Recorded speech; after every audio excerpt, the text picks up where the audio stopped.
नमस्कार. जीवनमूल्य ह्या कार्यक्रमामध्ये मी माधवी आपल्या सर्वांचे स्वागत करत आहे. जीवनमूल्य कार्यक्रमाने आपल्याला अनेक गोष्टींची माहिती अगदी सहज सोप्या भाषेमध्ये अनेक जे वक्ते आलेले आहेत त्यांच्याकडून दिलेली आहे. असंच एक विशेष सत्र जे आपलं चालू आहे भावनांवर, ह्याबद्दल आपल्याला अनेक गोष्टींची माहिती डॉक्टर सचिन हे देत आलेले आहे. आजही भावना आणि त्याचे विविध प्रकार जे आहेत ह्याच्यासाठी आपल्याला काय केलं पाहिजे ह्या विषयावर आपण त्यांच्याशी बोलणार आहोत. डॉक्टर सचिन, सर्वप्रथम आपले स्वागत आहे. ओम शांती. ओम शांती. डॉक्टर सचिन,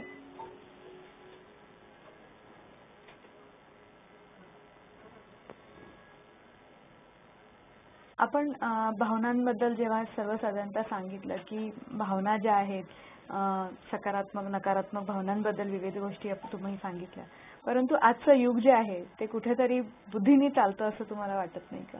आणि बुद्धीचं स्थान मनुष्याच्या जीवनामध्ये काहीच नाही आणि फक्तच भावना आहेत असं तुमचं म्हणणं आहे का? छान प्रश्न तुम्ही विचारलात. माझ्या जीवनातला मी अनुभव सांगतो की माझा स्वतःला जास्त भावना व्यक्त करणे किंवा दाखवणं हे आवडायचं नाही. असं नाही की भावना नाही आहेत, पण असं मला नेहमी वाटायचं की जे व्यक्ती भावनाशील असते, प्रधान असते, ते कमजोर असतात कुठेतरी, असं माझी मान्यता होती.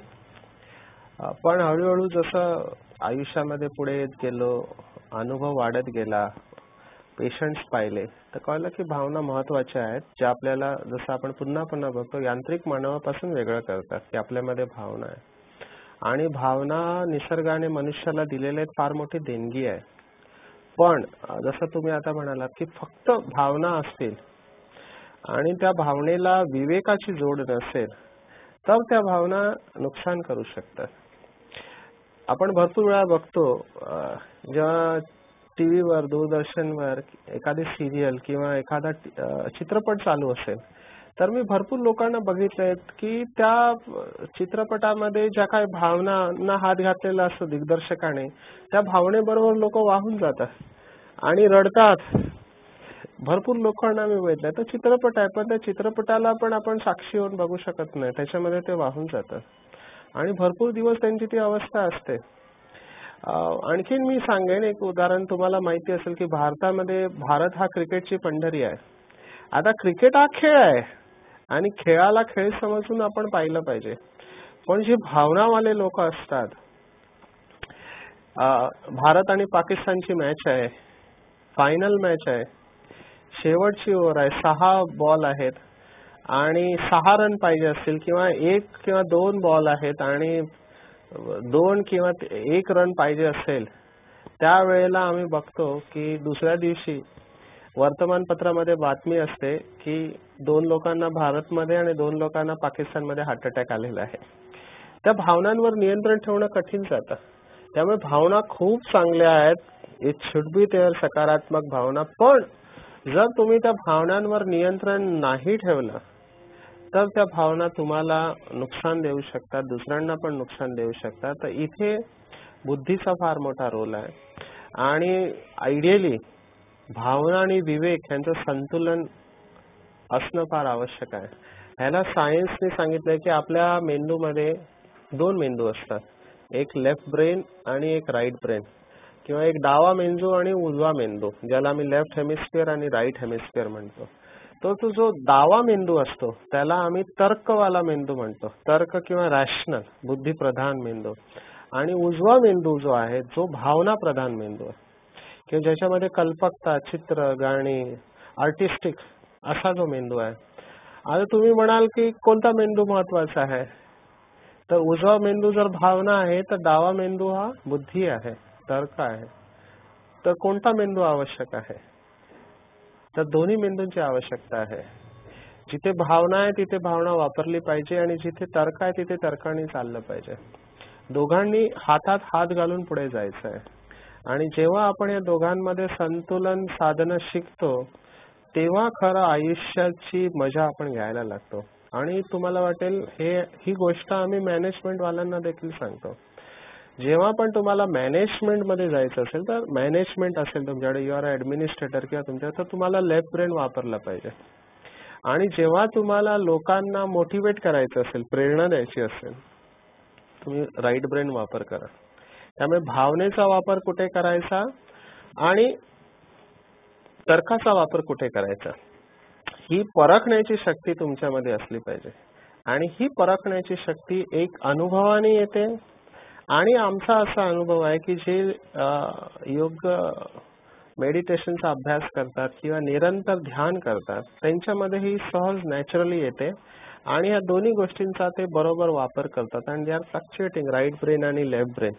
आणि आणखीन तुम्हाला सांगायचं झालं की आपल्या शरीरामध्ये या दोन नाड्या आहेत, ज्याला योगशास्त्रामध्ये सूर्य आणि चंद्र नाडी सांगितलेल्या आहेत. असं म्हणतात की उजव्या नाकपुडीने सूर्य नाडी आणि डाव्या नाकपुडीने चंद्र नाडीचा प्रवाह चालू असतो. तर हे प्रवाह दर काही तासाने बदलत असतं. तर आपल्यामध्ये हे परिवर्तन चालू असतं आणि हे परिवर्तन सूर्याबरोबर चालू असतं, बाहेरच्या वातावरणाबरोबर चालू असतं. तर आपण जर निरंतर ह्याचा योग्य रीतीने वापर केला तर आपलं आयुष्य सुखी, समाधानी आणि संतुलित होऊ शकतं. तर डेफिनेटली बुद्धीचा रोल आहे. बुद्धी फार महत्वाची आहे. भावनांवर नियंत्रण करण्यासाठी बुद्धी आपल्याला वेळोवेळी उपयोगी पडते. सर, तुम्ही सांगितलं की बुद्धी जो आहे, विवेक जो आहे, त्याचाही आपल्याला उपयोग केला पाहिजे. तर त्याचबरोबर आपल्याला योग्य ठिकाणी इव्हन भावना सुद्धा आपल्या त्याचप्रमाणे असणं खूप गरजेचं आहे. तर हे एक फार कसरतीची गोष्ट आहे आणि करणं कदाचित जितक्या सोप्या पद्धतीने तुम्ही आम्हाला समजावून सांगितलेलं तितकं सोपं ते वाटत नाही. जर मी आता 1-2 क्षणासाठी विचार केला जेव्हा तुम्ही सांगत होता, तर फार कठीण आहे. कारण नेमकं उलटं होत असतं बरेचदा, की जिथे आपल्याला बुद्धीचा उपयोग करायचा आहे, विवेक वापरायचा आहे, तिथे भावना अगदी फार ओतप्रोत होत असतात. आणि जिथे भावना असायला हवे तिथे तर फारच अगदी आम्ही खंबीर होऊन अगदी बुद्धीने काम करतो, नाही हे झालं नाही पाहिजे. तर अशी परिस्थिती खूप वेळा माझ्याच का अनेक लोकांच्या जीवनामध्ये येत असेल. तर अशा वेळेला तुम्ही अनेक वेळा जो उल्लेख केलेला होता राजयोगाचा, ध्यान अवस्थेचा, आत्ता सुद्धा तुम्ही म्हटला की योगी जो आहे, जो ह्याची प्रॅक्टिस करतो, ज्याला ह्याचं निरंतर ह्याची साधना करत असतो, ह्या व्यक्तीला हे करणं सोपं आहे. तर आम्हाला तुम्ही ह्याचं एक थोडंसं एक अनुभव करून देऊ शकाल का, की कसं? कारण डॉक्टर साहेब, खूप वेळेला खूप लोकांना छोट्या छोट्या गोष्टींमुळे नैराश्य येतं, छोट्या छोट्या गोष्टींवर आम्ही क्रोधी होऊन जातो. ज्या काही नकारात्मक भावना आहेत त्या आमच्यामध्ये अगदी भरपूर आहेत. आणि तुम्ही म्हटलेला एक शब्द मला चांगला आठवतो की ह्या नकारात्मक भावनांना टाळायचं नाही, परंतु सकारात्मक जे भावना आहेत त्यांना आपल्याला जागृत करायचं. तर ह्या भावनांना जागृत करण्याची जी विधी आहे राजयोगामध्ये ज्या पद्धतीने तुम्ही करता, तर कोणत्या पद्धतीचं चिंतन आम्ही करावं जेणेकरून ही जागृती राहील किंवा आम्ही आधी जागृत करू शकू आणि मग नंतर त्यांना स्थिर ठेवू शकू? तर ह्याच्याबद्दल थोडीशी माहिती आम्हाला द्या. फार छान प्रश्न तुम्ही विचारलात. भरपूर लोकांना जेव्हा आम्ही हे सांगतो तर त्यांना पटतं ते आणि आम्हाला म्हणतात की नाही, तुम्ही म्हणता ते आम्हाला कळतं, पण काय करायचं आम्ही ते आम्हाला कळत नाही आणि कसं करायचं त्यालाच आम्ही म्हणतो विधी. तर आपण याचा आता अभ्यास करूया. याच्या अगोदर मी या विधीचा सायन्स तुम्हाला सांगेन की भारतामध्ये एक म्हण आहे की जैसी स्मृती वैसी स्थिती. तर आपली स्मृती जशी असेल तशी आपली अवस्था किंवा स्थिती असेल. आणि स्मृती बनते विचाराने. जे विचार आपण पुन्हा पुन्हा मनामध्ये आणतो ते विचार जर बुद्धीने स्वीकार केले तर त्या अवस्थेमध्ये आपण स्थित व्हायला लागतो. तर 2 शब्द आहेत, एक आहे अभ्यास आणि एक आहे अवस्था. अभ्यासाने अवस्था बनते. जर आता मी जो अभ्यास सांगणार आहे तो तुम्ही निरंतर केला टीव्हीच्या माध्यमाने, आता पण तुम्ही जर ऐकत असाल एकाग्रताने, तर स्वतःला तुम्ही रिलॅक्स करून बसा आणि हे विचार तुम्ही पुन्हा पुन्हा मनामध्ये आणलेत तर आपल्या जीवनामध्ये भरपूर समस्या ज्या भावनेच्या असंतुलनामुळे, म्हणा भावना आणि विवेक यांच्या असंतुलनामुळे येतात, ते समस्या आपण कमीत करू शकू आणि जीवनामध्ये सुखी होऊ शकू. तर चला आपण याचा अभ्यास करूया. सर्वांनी सरळ बसायचं आहे. सरळ म्हणजे आपला मान आणि पाठीचा काना एका लाईन मध्ये ठेवायचा आहे आणि स्वतःला एकदम हलकं सोडायचं आहे. जेवढं तुम्ही स्वतःला हलकं सोडाल तेवढा तुम्हाला जास्त चांगला अनुभव होईल. शास्त्रामध्ये याला सुखधाम म्हटलेलं आहे, सुखासन म्हटलेलं आहे. सुख स्वरूप अवस्थेमध्ये जायचं आहे. सरळ बसायचं आहे आणि अनुभव करायचा आहे की डोक्यापासून पायाच्या अंगठ्यापर्यंत माझं संपूर्ण शरीर एकदम शांत होत चाललेलं आहे, रिलॅक्स होत चाललेलं आहे. दोन्ही हात, दोन्ही पाय, छाती, पोट, पाठीच्या मांसपेशी, मानेच्या मांसपेशी, चेहरा आणि डोक्यावरील मांसपेशी एकदम शांत आणि शिथिल होत चाललेलं आहे. खूप हलकं वाटतंय, एकदम कापसासारखं हलकं वाटतंय. 1 ते 5 मी उलट्या अंकाने मोजणार आहे. जसा 5 पासून 1 पर्यंत येईल मला आणखीन हलकं होत चालणार आहे, आणखीन हलकं होत जाणार आहे मी. 5, आणखीन हलका होत चाललाय. 4, खूप बरं वाटतंय. 3, आणखीन रिलॅक्स होत चाललेला आहे, खूप बरं वाटतंय. 2 आणि 1, मी बिलकुल शांत झालेला आहे.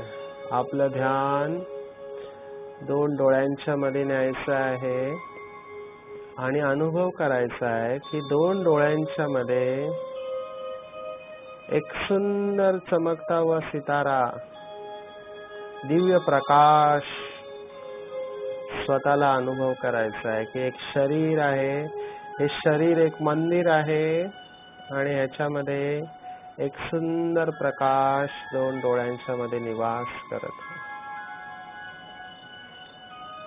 या शरीररूपी मंदिरामध्ये मी एक देवता आहे, बिलकुल शांत स्वरूप आहे. माझ्यापासून दिव्य प्रकाश या संपूर्ण शरीरामध्ये पसरत आहे. ही शांत अनुभव करा की परमपिता परमात्मा, ज्याला आपण गॉड, अल्लाह, ईश्वर म्हणतो, तो एक नूर आहे, तो एक दिव्य प्रकाश आहे आणि त्याच्याकडून शक्तिशाली प्रकंपन माझ्याकडे येत आहेत. अनुभव करा, आकाशातून 7ही रंगांचा प्रकाश, इंद्रधनुषी प्रकाश आकाशातून माझ्याकडे येत आहे आणि माझ्या संपूर्ण शरीरामध्ये पसरत आहे. जसा हा दिव्य प्रकाश माझ्या शरीरामध्ये पसरत आहे, तसं माझ्या शरीरातील तणाव आणि थकावट दूर होत चाललेली आहे. माझ्या शरीरातील अवरोध दूर होत चाललेले आहेत. मी बिलकुल शांत आणि शिथिल होत चाललेलो आहे. खूप बरं वाटतंय, खूप बरं वाटतंय.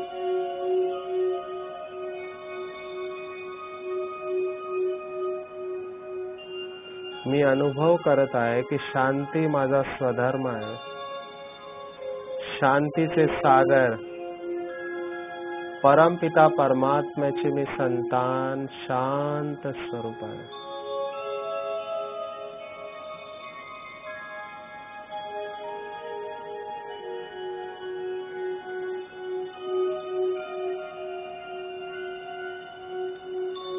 दिवसभरामध्ये माझ्या समोर अनेक अशा परिस्थिती येतात जेव्हा माझी शांतीची अवस्था जाऊ शकते. पण मी आता अनुभव करत आहे की याचा मी जर अभ्यास केला तर दिवसभरामध्ये कितीही बिकट परिस्थिती आली, कितीही टेन्शनची परिस्थिती आली, तरी मी शांत राहून योग्य निर्णय घेऊ शकतो. अशी परिस्थिती आली की जेणेकरून मला राग किंवा क्रोध माझ्यामध्ये जन्म झाला, तर मी त्वरित स्वतःला आठवण करून देईन की मी शांत स्वरूप आहे. नैराश्याची भावना आली की तुरंत मी स्वतःला आठवण करून देईन की मी फार व्हॅल्युएबल आहे, महत्वपूर्ण आहे आणि खूप चांगली आत्मा आहे. कारण मी परमात्म्याची संतान आहे. मला जर भीती वाटत असेल तर मी निरंतर असा विचार करेन की सर्व शक्तिवान परमात्मा माझ्या बरोबर आहे, आणि जिथे सर्व शक्तिवान परमात्मा आहे तिथे भीती राहू शकत नाही. माझा विजय निश्चित आहे. मी निरंतर वर्तमान अवस्थेमध्ये स्थित आहे, कारण भविष्य स्वप्न झालेलं आहे. भूतकाळाचा अजून जन्म व्हायचा आहे. फक्त वर्तमान माझ्या हातामध्ये आहे आणि सर्व शक्ती या वर्तमानामध्ये आहे, आणि मी या शक्तीचा आनंद घेत आहे. या वर्तमानामध्ये राहून जर मी प्लॅनिंग केली, आपली दिनचर्या बनवली, तर माझं भविष्य देखील चांगलं होणार आहे. आणि थोड्या वेळाने हाच वर्तमान भूतकाळामध्ये जाणार आहे. मी वर्तमान मध्ये स्थित आहे, बिलकुल शांत आणि शक्ती स्वरूप आहे.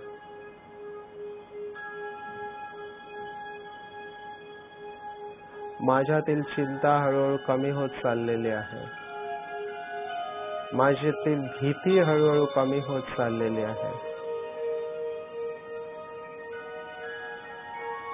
मी शांत होत चाललेले आहे. प्रसन्न वाटतंय मला. शांती आणि प्रसन्नता माझा स्वधर्म आहे. या अवस्थेमध्ये कोणत्याही परिस्थितीला मी सामोरे जाऊ शकते. खूप बरं वाटतंय मला. मी खूप शांत आणि शक्तिशाली अनुभव करत आहे. माझा आत्मविश्वास वाढत आहे.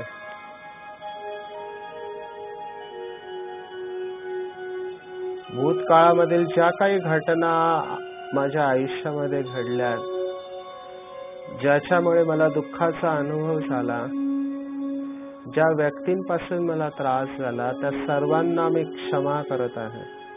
क्षमा करत आहे. क्षमा करत आहे. माझ्याकडूनही काही चुका झाल्या आहेत. त्या चुकांबद्दल मी या सर्व लोकांकडून माफी मागत आहे. मला क्षमा करा. क्षमा करा. क्षमा करा. मी आता एकदम हलका झालेलो आहे, कारण मी भूतकाळाच्या बंधनापासून मुक्त आहे.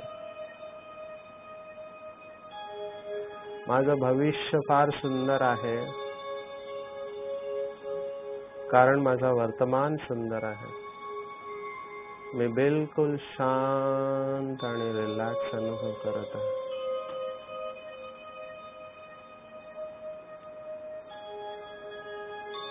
मला खूप बरं वाटतंय. खूप बरं वाटतंय. या अवस्थेमध्ये संपूर्ण दिवसभर राहण्याचा मी अनुभव करणार आहे. रोज सकाळी उठल्यावर 15 ते 20 मिनिटे कमीत कमी, आणि रात्री झोपण्यापूर्वी 15 ते 20 मिनिटे या अवस्थेमध्ये मी राहणार आहे. आणि दिवसभरामध्ये प्रत्येक तासाला कमीत कमी 1 मिनिट मी स्वतःला आठवण करून देणार आहे की मी शांत स्वरूप आहे. माझा विजय निश्चित आहे. स्वयं परमात्मा माझा रक्षक आहे. मी त्या परमपिता परमात्म्याची संतान आहे. शांत स्वरूप आहे. प्रेम स्वरूप आहे. आनंद स्वरूप आहे. मला खूप बरं वाटतंय. हलकं वाटतंय.